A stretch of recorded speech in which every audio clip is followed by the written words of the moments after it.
Look into my eyes and show me adventures I haven't seen. Taking all the life, it hits the spot. Walking on fantasy. So take me, baby, take me to a state of mind. What's up, guys? I'm Kevin Nahai. Welcome back to my YouTube channel, The Other Side. And on today's episode, we are going to be talking about the quarter life crisis. Are you going through one? I'm going through one. If your age is 22 to 32, you have probably gone through one or you're currently going through it, and I'm here to talk about it.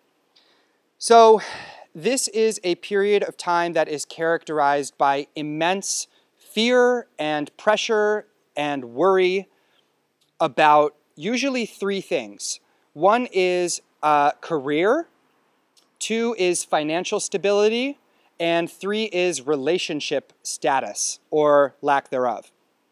In each of these arenas, people, millennials, myself included, are incredibly distressed about what is going to happen in the future, within the next 5 to 10 years. So with your career, if you don't know exactly what you're going to do for the rest of your life, which is like 99% of young people, unless you're like a doctor, a lawyer, or an engineer, you're kind of freaking out about it. And it makes total sense that you would be, because we feel this immense pressure to know exactly what we're going to do and have our whole plan mapped out. Number two, your financial situation. A ton of millennials are in credit card debt, or they have major student loans, or their entry-level job out of college is paying them a shit salary of like $30,000 or $40,000 a year, which is not even enough money in Los Angeles to pay for your apartment and be able to eat. And it's not the same today as it used to be, where you could graduate undergrad and get a great job that, you know, paid you a lot of money out the gate, and then there was upward mobility. Our society is very, very different now, and the job marketplace, jobs are sparse, good ones that pay well with benefits. So we're kind of freaking out about how we're going to pay our bills, how we're going to be a provider for our family in the future, and so on and so forth. And the third thing is relationships. This is a whole topic unto itself for another video for another time. But millennials have some very weird values around dating and relationships, and we are not as into monogamy and long-term relationships and finding a partner as the generations before us, and therefore we are alone a lot more of the time, and we are single and we're miserable and we're sad and we don't know what to do about it, and we're concerned that we're going to end up dying alone. Nobody wants to do that. So that's a huge thing that's a part of the quarter life crisis, and like I said, I'll talk about that in a future video. But relationships are a big thing. So I've done some research and talked a lot about this to my therapist and read a couple of great books on quarter life crisis. I'll put the links to 2 books in the description below. But generally what I've concluded is that you are going through a quarter life crisis for one of 3 reasons. The first reason is that you're not doing jack shit with your life, and therefore you don't know what you're going to do with your life, okay? So if you are sitting on the couch in your grandmother's basement, smoking pot and jacking off all day, of course you're going to be worried and anxious, and of course you're going to have a quarter life crisis, because you're not doing jack shit. You don't have ambition, motivation, drive.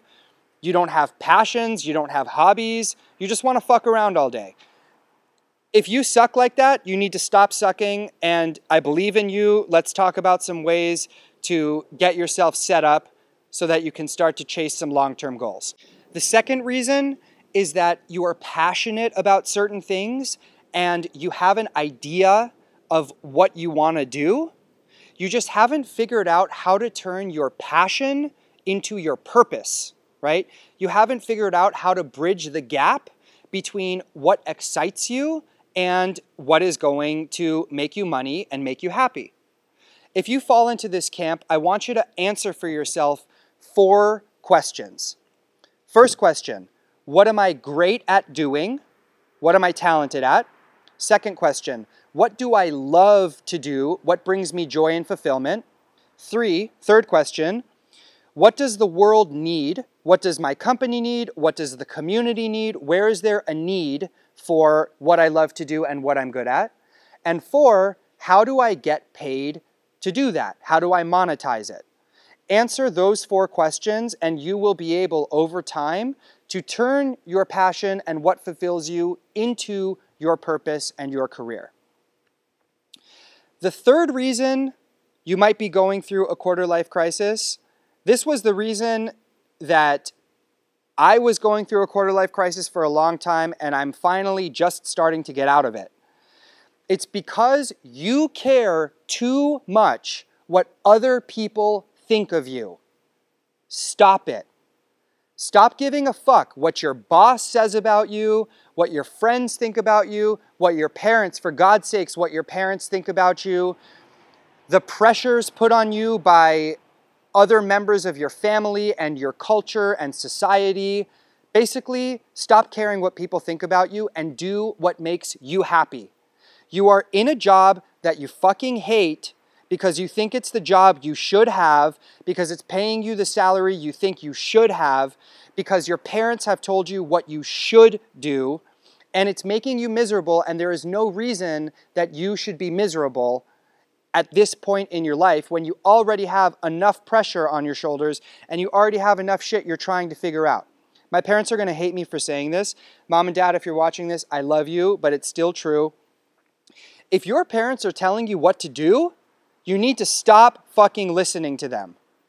They love you and they are so concerned and worried about you that they're trying everything they can to manage their anxiety, right? They're giving you all of these pieces of unsolicited advice and they're telling you their opinions about who you should date and how much money you should make and what job you should have when you didn't ask for their opinions because they're worried. And because they feel like if you take their advice, then they can check off that box and they can be less anxious. And all of that white noise that you have to use so much energy to block out so that you can focus on what you want, that noise is just going to distract you and cloud your judgment and hinder your ability to figure out what is right for you. So the point is, don't listen to anyone who tells you what to do. Only listen to people who encourage you to figure out what you feel in your own heart is right. If someone comes and tells you, you should do this, follow this trajectory, don't listen. If someone comes to you and tells you, I'm here to help you figure out what you believe in your heart is the right thing to do, that's the person who is on your team. That's the person who is going to help you navigate your quarter-life crisis. Thank God I have several people in my life who do that for me, and they've helped me so much. And I hope that I can help you do that too. Please call me, text me, send me a message, leave a comment below. Let's talk about whatever you're going through.